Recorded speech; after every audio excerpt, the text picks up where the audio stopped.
Our people asked our families to leave their town, and you destroyed our homes. We went into the mines. You set off your bombs and turned everything to ashes. Boom, boom, boom.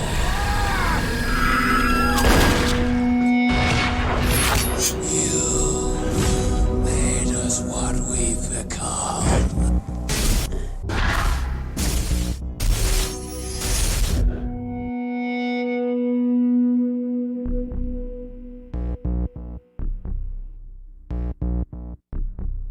The Hills Have Eyes is about a family traveling cross-country from Cleveland to get to California. They really wanted to go to California and see the desert on the way and have a bit of an adventure with their family. Big Bob and Ethel Carter are on their 25th wedding anniversary vacation celebration. They've got all of their kids. And we'd run into a little trouble along the way.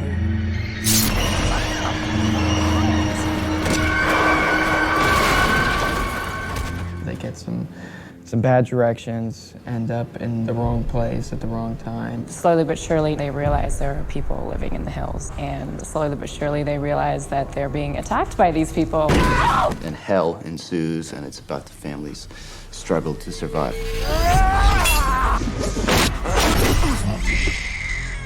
The Hills Have Eyes is about a family who goes into another family's territory. This is Alex and Greg's interpretation of Wes's script from 1976. Really, until we met Alex and Gregory, the director and artistic director, we were kind of just floating around with the idea of like, what could we do? How could we retell the story? And we met them for another project. Somehow it came up that we had the rights to Hills Have Eyes, and they went nuts and told us that they'd bonded when they were 14 over Hills Have Eyes. And they were obsessed with the movie. We were like pinching ourselves, like, wow, we've been watching Wes Craven Holy Pictures since like, we were like 10, and The Hills Have Eyes, this is one of our favorite movies. So Wes asked us to find a new approach, a new take on the material, something like original, something that justify why we are remaking that movie today. So we came back to see Wes and Marianne, and we talk about the idea to bring the atomic testing village. That was a way for us to bring something new for the third act. You want to see some big revenge, of the character. And with the idea of the nuclear environment, we can have this new set. For us, it was something very important because shooting in the desert and to make suspense is not so easy. The idea of this test village came like a big opportunity for us to bring all this suspense. With this very simple idea of the nuclear testing background, everything was very clear. And so Wes was very excited, and he gave us like the most amazing gift, his trust. We were like sent in Paris to write a script, and a year after we were on set shooting the movie. What I found exciting was that a young filmmaker of great talent was going to take this film and run with it. Action!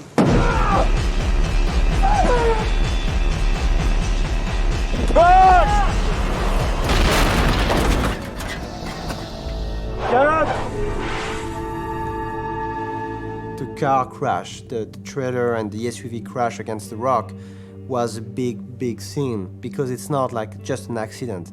It starts with the car driving over the spikes, then losing control, then like zigzagging on the road, then almost like going out of the road, and then going back on the road, like trying to brake, and at the end, crash against the rock. If we include the second unit stuff, that scene was made in 3 days, but it's not even 2 minutes, it's 1 minute and something on screen, but it's really strong and efficient. We did like half a day to do only one take of the crash, and it needs to be perfect. If it's not perfect, we don't have any backup plane. Crashing the rock was scary because we didn't know what we're going to have. And we knew that we just got one car. And at the same time, it's not only the accident, but we need to have the trailer and the car in a certain position. So the stunt guy has to crash the vehicle in the rock and at the same time think about the position that we need to have after. So that was a really tricky thing to do. And Danilo and Franco, the two special effect people, were also preparing some stuff to have like some dirt and smoke coming out of the hood when he hits the rock. They were also with Joseph Nemec, the production designer. They were building the rock. It's not a real rock. It's a rock made of concrete that we built just in front. He has to be strong enough to take 50 miles per hour hits. The trailer itself needs to be rigged with a special system under the trailer, like another wheel, like a small carriot, that allowed the trailer to zigzag without turning over. And then for the crash against the rock, and that was only one take. We are preparing the crash of the SUV and the camera against this rock. We are shooting with full camera. One here, one here, one over there, and one vertical on this one. When you wake up a day of like doing a huge stunt, you're always a little bit nervous. Only one take, one opportunity. But what is strange is the people around you, all the crew members, all the producer, all the first assistant director are over nervous, and so you have to pretend you are not nervous, because if everyone like starts really freaking out, you don't have the shot, because everyone going to go to the safe side. So the first AD is going to say, you know what, we should do the scene like maybe 20 miles per hour. So you need to be very calm and keep the goal that you have the day before, which is we're going to crash that car against that rock with like a 50 miles per hour speed. Nobody go in!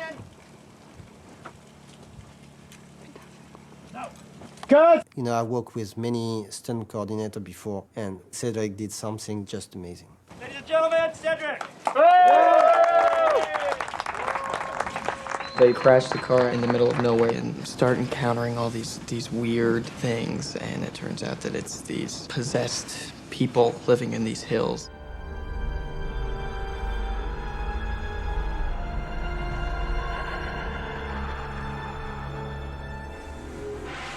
The title of the movie is The Hills Have Eyes, and the hills in the desert, we knew that it was like the lead bad guy in the movie. So we need the most jagged hills, the most chaotic formation of rocks, just to be able to have the most like threatening location around the Carter family when they are like stuck in the middle of nowhere. Since the beginning, Alex and I got in mind Morocco. We knew that we could find this location over there because we shot our first feature film in Morocco. And we knew that we have great technician, great location, and we can do really lot of stuff. There is like facilities, and there is soundstage, and there is crew members. So everything is here. But first, they say no. Well, the director always wanted to go to Morocco, and as an American, we were afraid of it because of terrorism and everything. So I forced them to scout Mexico, New Mexico, Victorville, and Namibia, and Morocco. So we went to Mexico. In the north of Mexico, we found some interesting places, but a lot of vegetation, a lot of greenish stuff, and we wanted something very desolated. Namibia was a flat desert. You know, it was like dunes and a moon landscape, which is kind of interesting, but so remote. New Mexico was interesting, but everything was like 2 hours, 3 hours from the first city. So they allowed us to go in Morocco, and we showed them that we got exactly the same kind of landscape that you can find in New Mexico. Everything was exactly the same. You know, we realized doing our turn around the world that all the deserts have their own style, their own look, their own way to be approached. But if we are doing a movie about like New Mexico desert, there is only New Mexico or Morocco, which is exactly the same kind of desert attitude. They finally agreed to move to Morocco. The great thing about the outbacks of New Mexico is the desolation and the loneliness. And there's a great deal of that offered here in Morocco. And it is, when I first came here to see a lot of the locations that they had scouted earlier, I was stunned by the similarities. For me, the bridging piece was the gas station. When we were writing the script, we were doing some research for the disformity of the hills people. At the same time, we are doing some research about the gas station that you can find in the desert in US. We found a lot of reference pictures of junk cars and type of architecture, the well, the shape of the gas pump. And we found a picture of a guy with the same bottle trees around his place in the desert, and we used exactly the same kind of idea, you know?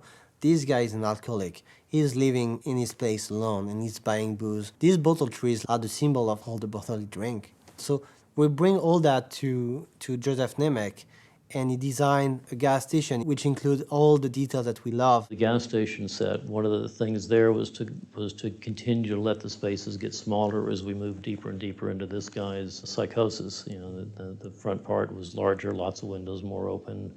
And then each layer became a bit deeper and a bit darker in the tone and what the set dressing was as well. You know, we were in Morocco, so that was more easy for Joseph to ask the people to build a real building than to create some kind of fake location stuff. And so he really built the place inside and out, and it was so real that people were like on the road stopping to pull gas. It was like just amazingly accurate in all the details. One of the things that I talked with Alex early on was trying to bring as much reality to this as possible so that it seemed more than just a scary film or a horror film, and that in its own way it told another story. What kind of a place is that? Okay, put the weapon down. Put it down, easy. Put it down. I did the best I could.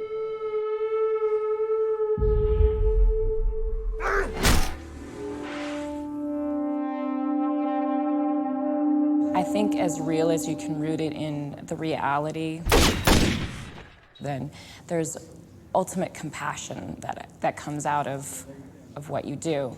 And then it doesn't become just gratuitous. You know, there's not too many instances where you can't find horror in life, you know. And I really think that it's true. The more real it can get, the more scary it will be for the audience. They're like people or something living in those hills. Bobby, listen to me.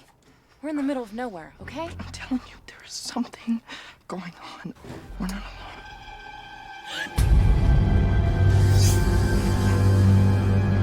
All right, stay right there.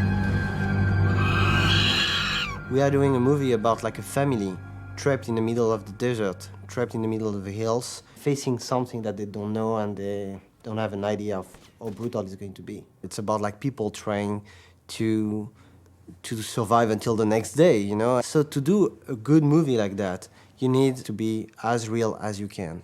That's the only rule. The more you are real, the more you will believe in the character, and the more you can then care for them, feel for them, and most of it, you can really be scared for them. Cut! Cut it! Very good.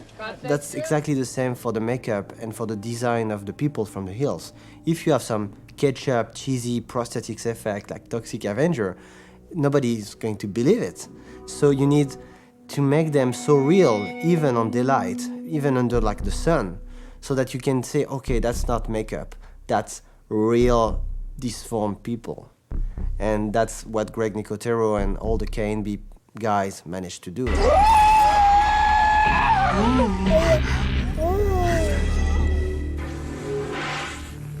When we wrote the script, we knew that it was really important to have a scary character for the mutant, and we knew that we couldn't just write mutant, you know, we have to describe them. So we thought about what can be really interesting as a mutant face, you know, and we start to research about radioactive fallout and what this can bring to the human being. Big Brain is exactly based on a picture of like a baby with a huge head.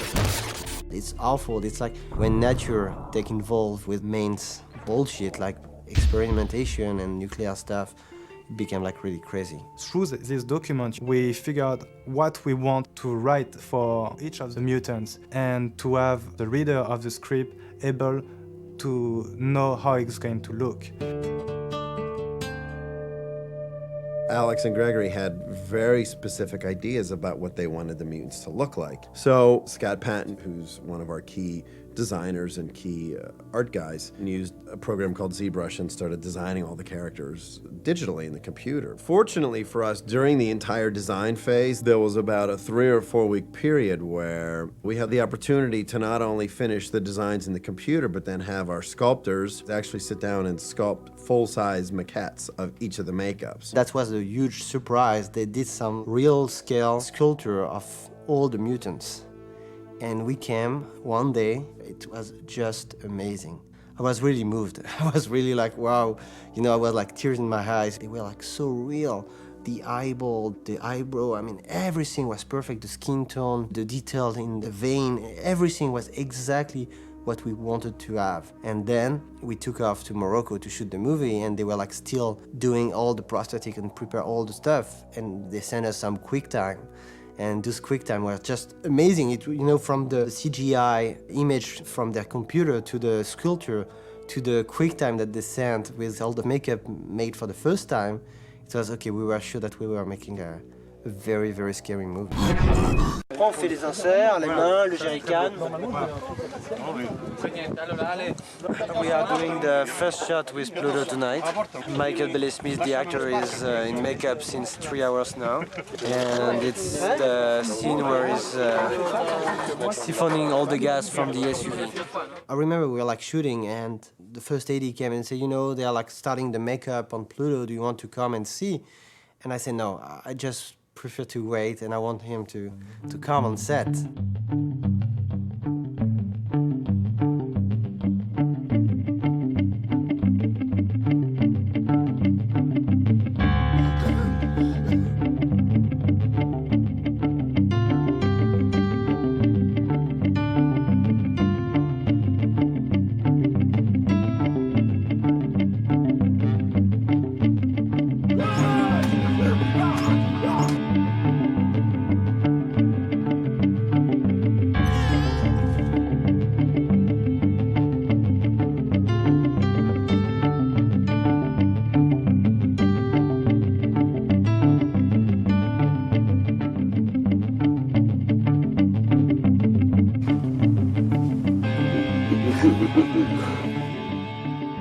So that night he came to do the scene which is cut, but we were not like supposed to shoot it in bright light. The idea was just to get glimpses of his face, glimpses of reflection on his head, and see that it's a deformed guy. That was also the first time that we were shooting with a Hills Dweller, and it was already like a week of shooting without any mutants, any monsters, and we were saying, okay, are we really doing like an horror movie? Action!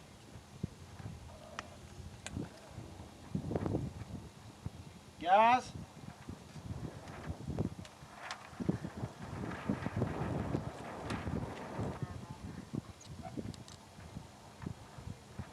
Signal!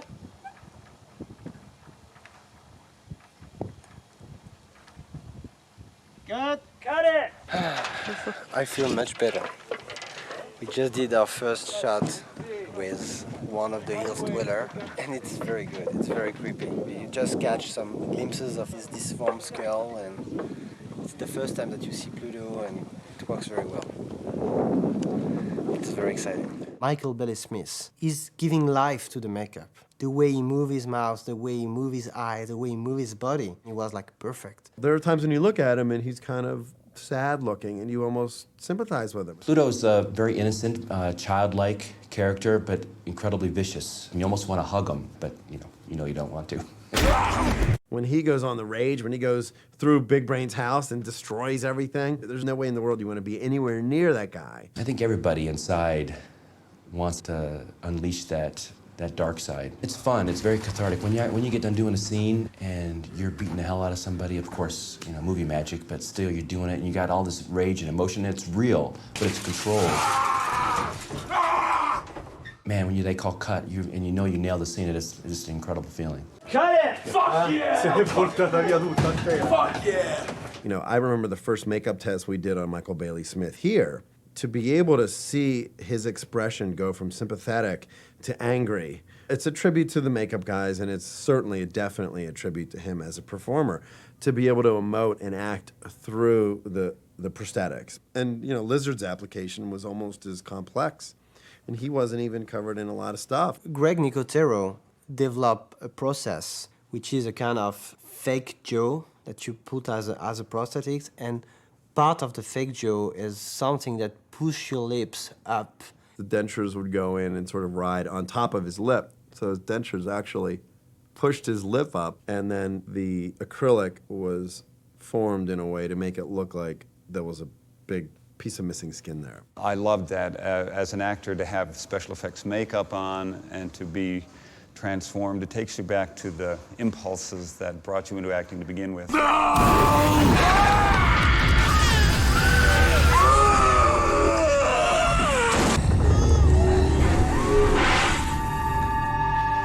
The The attack of the trailer really starts not only with Big Bob burning, but with Lizard going inside the trailer. It's a scene that you can find in the original film, but when we were like rewriting it, we were like thinking about like doing something that we can do today in 2006 with more CGI, with more like special effect. So the explosion starts, and you start the shot from Doug and Bobby. The camera go as fast as the camera can until the tree with the flame and everything.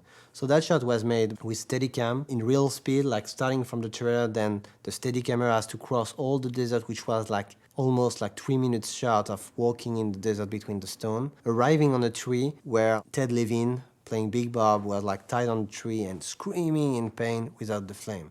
And then what we did was to remove all the camera equipment and had CG flame around Big Bob burning. And I think the result is very strong because you really have this kind of like chaotic shot that starts the nightmare. It's really like the start of the attack. So to do Big Bob burning on a tree, it's like, I think we use all the possible techniques. Like his POV through the flames, we use like a flame bar. You have the foreground, the frame, and you see all the Carter family watching him. You have him, his flesh like burning and boiling. So that's makeup, that's K&B doing the makeup on his face and on his arm, and then CG flame add to that. You can see his eyes also becoming white, which is also CGI. And then you have animated dummy that K&B can control, and it's moving, and you just put fire on it, and it's really burning and moving in the same time. It's only one take, because when the dummy burns, all the mechanism inside breaks. It's so many different kind of process just to arrive to that scene. So the attack of the trailer, we try to bring a lot of different new elements, like the breastfeeding, but also the way Ethel is dying. It was a big deal because you have the actress flying in the air and crashing against the furniture. So that means, of course, a stand double. So then you have the cable going through the set of the trailer. 3, 2, 1, go, yeah. So you have people outside pulling the wire, and as soon as you say action, they are pulling the wire and she crashed against the furniture. Action! 3, 2, 1.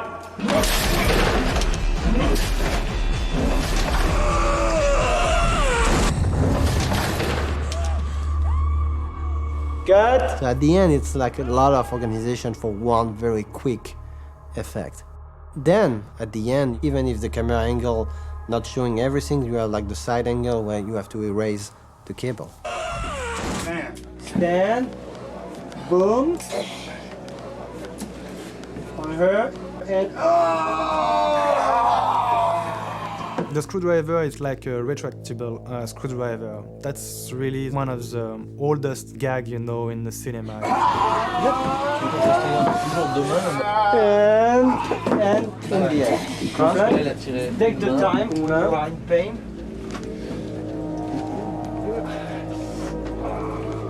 Okay. Go. Okay. All right.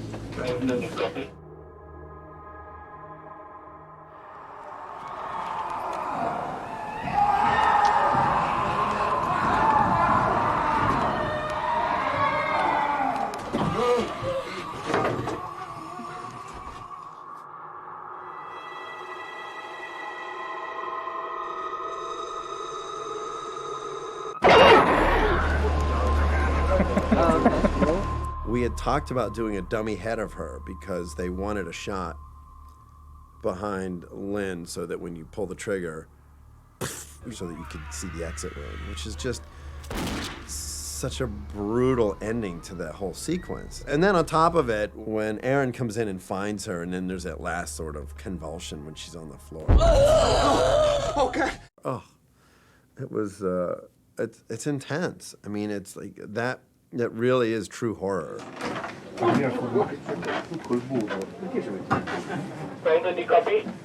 Let's clear the. Good let's morning, clear the Aaron. set. Good morning.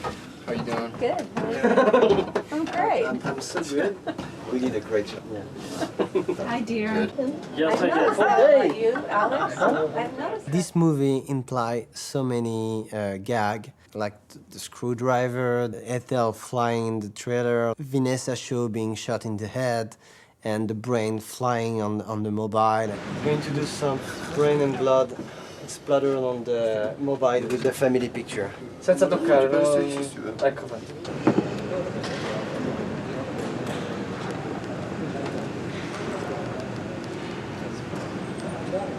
Stiamo facendo uno spruzzo di sangue. Comme ça, c'est très bien. Guys, cameras rolling. Danilo, Yes. par ici, hein. Par en bas? Ouais. Camera speed. Okay, ready, and action. Cut. Marmellata on the camera. Each gag means like a lot of different departments involved. Like the bird being eaten can be did like a fake bird. It's basically exactly the same bird, same size, full of blood and guts, and with the head like it's like a bottle. So you just have to bite the head, and you take off the cap of the bird, and then you can drink the blood. It's, you know, we could like put them on the market as kind of little bottle. So let me just see how that And would it has feel. a latex trunk hanging off the top of the head. Yeah, if you pull off straight, you're not going to get as much as if you crank it off. I'll just take them like that. And then I just put them there. Yeah. That's the only place where I get traction. Yeah. Well, Like that's what I more needed. I tendon need that stuff in there. If you crack it. Let's go, guys. Let's go. Let's go. Let's go. Let's go. Pictures up.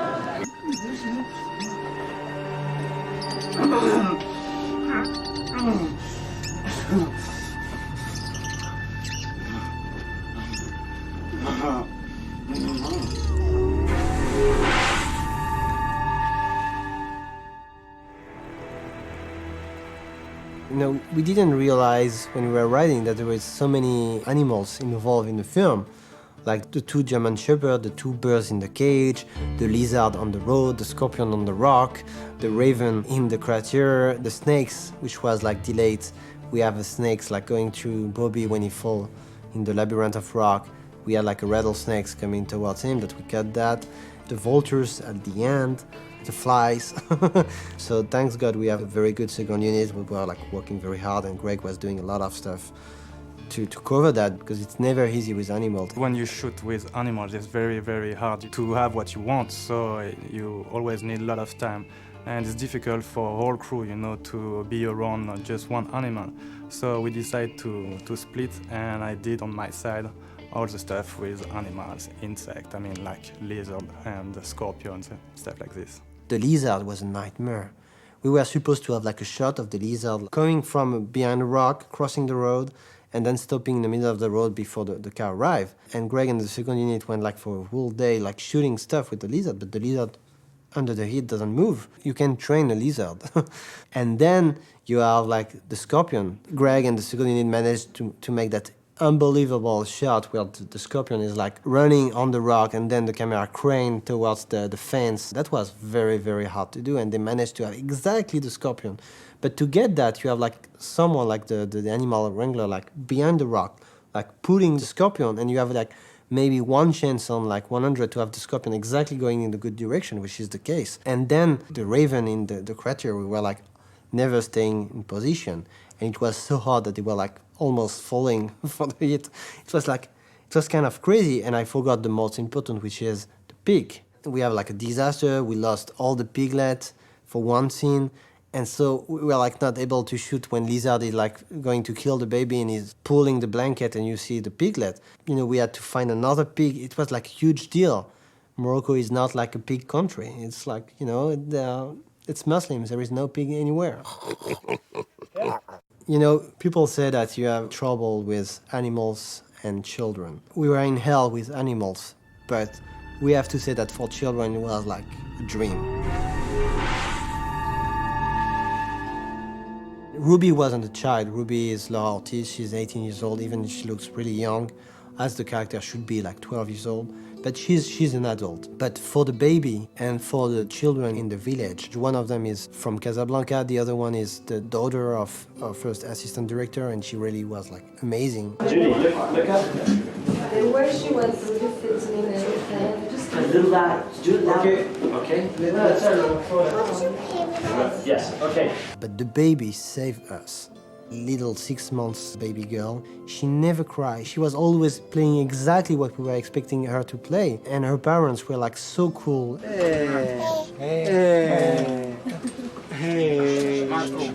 And they were on set with us all the time, having fun. You know, who's going to let a camera crew making The Hills Have Eyes using their baby under 100 and 120 degrees heats in the desert with like huge mutants and huge freaks like being around the baby? It's crazy. And they agree because they were like very open. They liked this kind of film, and they were also like the best friend of some people from the crew. So that was amazing. That's really saved us. I hope she won't have like nightmare, or even not nightmare, but she will be maybe attracted one day by some kind of disformed people. That was maybe some unconscious memory and reminders of the Hills Have Eyes shooting. You write a scene where there is a gun on the baby, but after when you have to shoot that, suddenly, even if there is no bullet in the gun, you know that something's not normal, you know, that you don't want to traumatize a baby for the rest of his life. So we are using the real gun on the baby, which is kind of crazy, you know, even as fucked up as we are. But thanks to the baby mother, which was with us on set, she was like checking the gun every time and she was saying, here, it's okay. As soon as we tried to do the shot, you know, we realized that the baby didn't care at all about the gun. It was like a toy, you know, and he wanted to play with a toy. For a baby, a Magnum is not a Magnum. It's just a toy, a shiny toy. So she was touching the gun. So in fact, the difficulty wasn't to put the Magnum on her, was to have her not like playing with the gun. That was like all the challenge.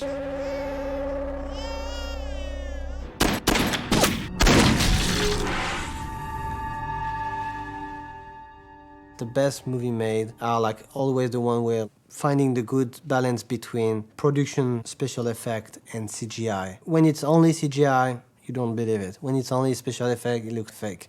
But when it's mixed together, it's amazing. So we knew that for the makeup and for the prosthetics, we will have to use both departments. So one was prosthetics and makeup, even if sometimes we use some CG just to, you know, erase some stuff here and there. But we knew also that we wanted to try something on Ruby, the little girl from the hills. We decided to try to have an actress's makeup with dirt and everything, and then with CGI, with Jamison Goey and resolution, disform her head. Just enough to make her look like a freak, but not too much to make her look like fake. There's a little bit of weird when she first tilts her head. It's a little weird. Yeah. But I think because the tracking points they put are all the way out her cheeks. Because you know, if the points are here, you smile. Yeah. It moves a lot. If they're in here closer, they're not moving as much. You know. So that's what's throwing it off. That's what's pulling her eyes apart a little bit. We decided to have really a small disformation, to not see the CG, and to ask to the audience where they found this girl, you know, where she's coming from. You see her face and you don't know, is she real?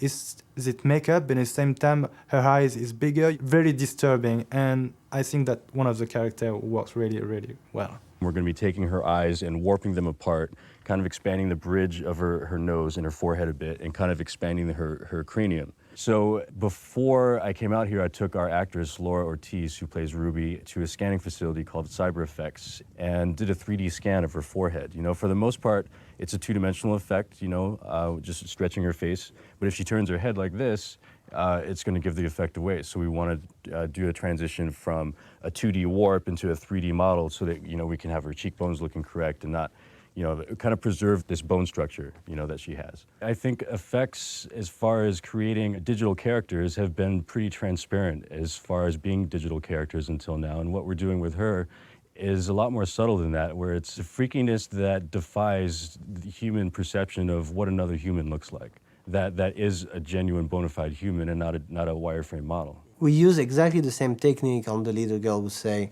Mister, won't you play with us? Would you play with us? Because the shot was very short, we decided to make it bigger, to have something scary very suddenly, you know. In the second, as you see the girl, you say, wow, what is that? 3, 2, 1.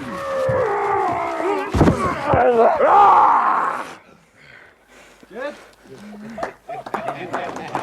It's not really obvious, but a lot of shots in this movie are made with CG. It's using visual effects a little bit more than we have seen in a lot of other horror films, and I think a lot of other horror films have tended to be a little gluttonous about the use of them, and I think this one is using them a little more intelligently. Taking things like Lynn hitting with a frying pan and augmenting the blood a little bit more with visual effects, just to give it more of a wallop. And then things like the matte paintings, I think, in taking this desert environment and extending it with this town that we're constructing and building a matte painting around it, constructing this environment and the craters that we see. It's opening things up, but keeping it very realistic.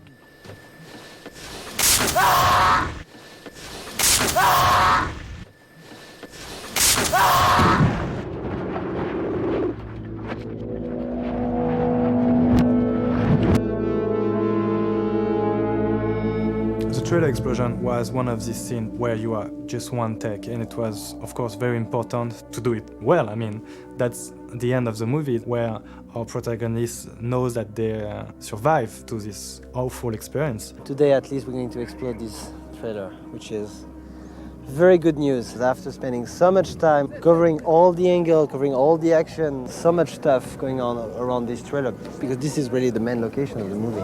And today, to be able to make it explode is a big relief. And it's kind of moving to see this trailer explode. Even if we're going to next week on stage and make all the scene inside the trailer, but it won't be the same trailer. This trailer was so small, so hard to work with. And at the same time, I mean, I'm kind of attached to this heap of shit. We got just one take and we managed to do it. It was a great explosion. Action is nothing without music. We had this amazing chance to work with Tom and Andy, and they really get exactly what we were looking for, which was a way to reinvent the Western vibe, the Ennio Morricone kind of music in the Sergio Leone Western, kind of Once Upon a Time in the West. This kind of huge orchestral music because of the landscape and because of the open space, but in the same time something which still like very creepy and scary and ominous, with some kind of electronical, very strange sound. And when we arrive in the village, you can really feel the music, you can really hear the electric guitar, and we are really in the Western now. The interesting thing with this village was this creepy environment. You get this feeling that you are now in a Twilight Zone episode, you know, and you don't know who is living here, what is going on here, and you get this face of dummies, you know, almost like watching you. The mannequins are very tricky because we were only working with 16 mannequins. And when you watch the movie, you have the feeling that there is like maybe 50 or 60 different ones, but it's always the same, that we dress differently, that we age differently, that we are putting in different positions. But everything was based on real footage, on real document about how the US Army tested the nuclear weapon in the 50s, you know, like building different kind of houses just to see the effect of the nuclear blast on an American town. And they were like putting mannequins exactly like that in position, dressing them as human, putting food in the fridge, building the furniture, putting the car on the road, having school bus with kids in it. I mean, everything was made as real as they could just to see the impact of a nuclear bombing in the US. Big Brain is the Hills dweller who illustrate the better the damage of the nuclear fallout on the human being. And you understand that Big Brain, as many of the Hills people, are just so mad about Doug, the Carter family, and all what they represent. They represent the American culture that just forget about them, would just like destroy them, make them what they became, and just left. And in that scene, you understand that the Hills people are not only the bad guys, they are also victim from another like Carter family years and years and years ago who did the testing in the desert. They're mutant cannibals, you know, like they're pretty evil. And I suppose that they're a victim in one sense of the word, but they're pretty vile, you know. I guess yesterday they shot Papa Jupiter, you know, eating out Ethel's heart, so it's hard to have sympathy for them.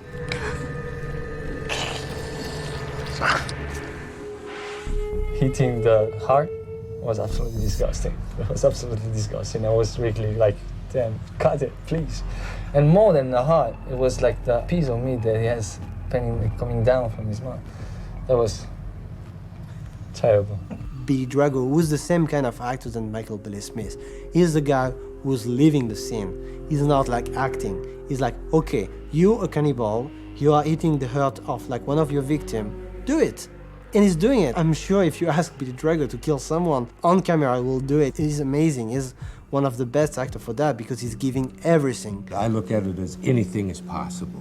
This to me is the art of the infinite possibility. Even in the scenes where I know I'm going to slit their throat, or I'm going to pull their heart out and eat it, I'm trying, in a sense, to do it as gently as possible. Then you just have a relationship with energy flowing back and forth. Like Kathleen, when she's laying there, I tried to always make the connection with the other actor in the scene so that they know we're one. Billy Drago, when he gets that whole get up and he puts on the energy, because he really goes into it. He was pretty scary when we were pretending to be dead, and it was all I could do not to move because he could feel the energy. We use Kathleen Quinlan, the real actresses who play Ethel, which was great to have her to do that because, I mean, most of the actors will just refuse to do that. So you have the real arm of Kathleen Quinlan and her real head, and you have a fake chest, but you can't make the difference. We cast her chest, and then we did a sculpture of the chest torn open with the ribs exposed, because the idea that he would have had to crack the sternum and break it, and so we actually built this prosthetic. The sternum was pulled out and the bones were kind of splayed outward, and we made a gelatin heart because we needed something that was edible. So we just made it out of gelatin, put fake blood on it, and then he just chowed down. Actually, it was pretty good. Actually, it was pretty good, and it did spoil my appetite. And when I mentioned that to somebody, their immediate assumption is, oh, because of the grossness of the situation. But it wasn't that. It's just that I ate so much. I had my meal. They said, oh, okay, now we're breaking for lunch. And I said, but I already had my lunch. Bobby!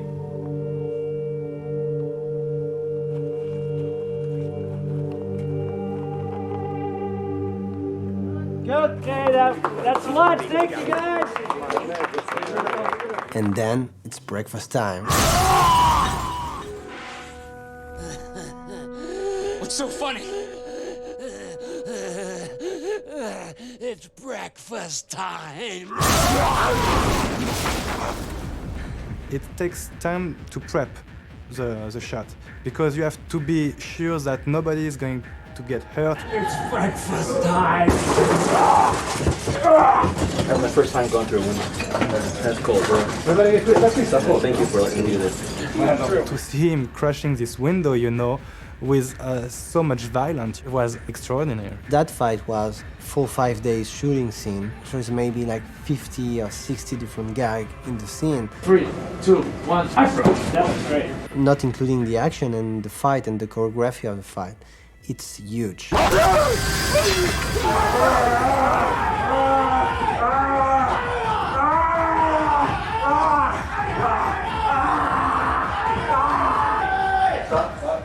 Stop, wait. Clear. Doucement.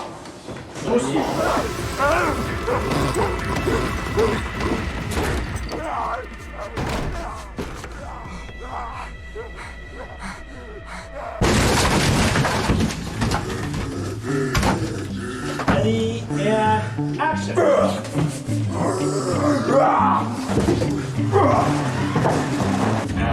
Do it. Do it. Action.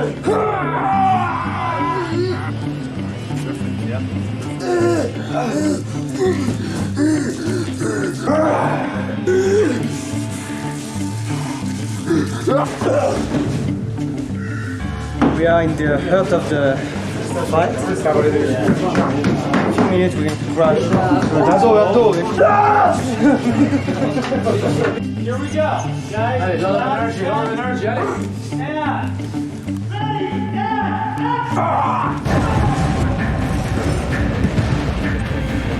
Ready, sir? Yo. Okay. Set.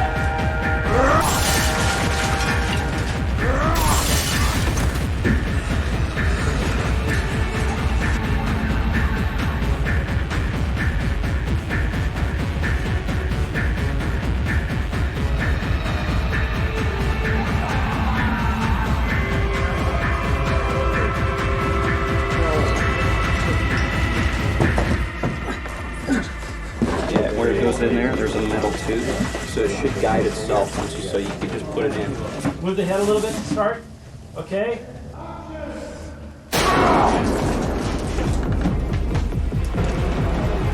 Nice.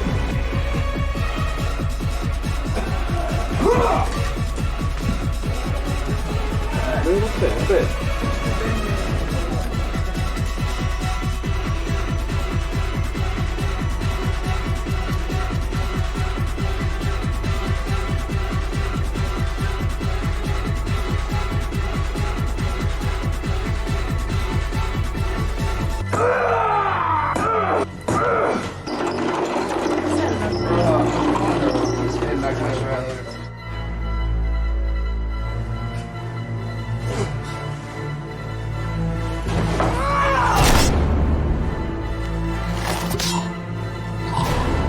I think the inside Big Brain House it's the best filmmaking scene that we achieve. I mean, I think it's really like strong, efficient, scary, different, involving all the different kind of techniques, and I mean, I'm very proud of that scene. So Lizard, he's the one who killed Ethel. He's the one who killed Lynn. He's the one who raped Brenda. So he's really the one that Doug wants to kill.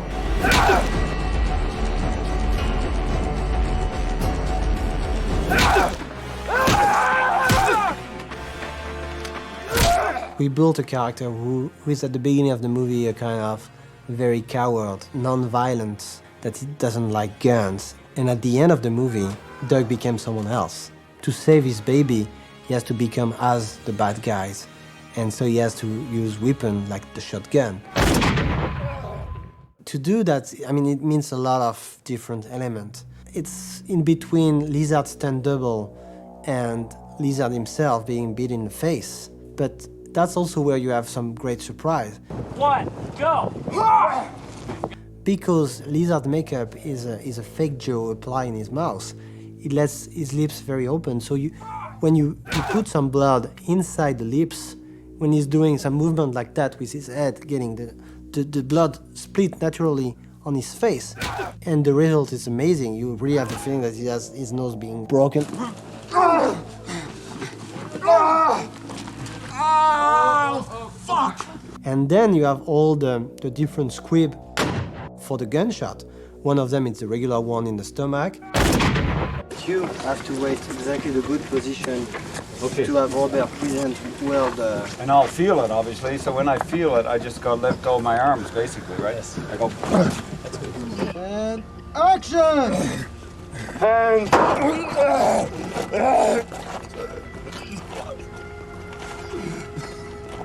Good. Got it? Robert, you okay? The shoulder, which is like also the regular squib, and the throat. And that's a very nice effect. It's not a squib because you can't put some explosive stuff here. So in fact you are using a fishing pole and you have like a big makeup that can be designed. Action, a guy is pulling the fishing pole and the cup just left the wound and blood is starting to just spray out.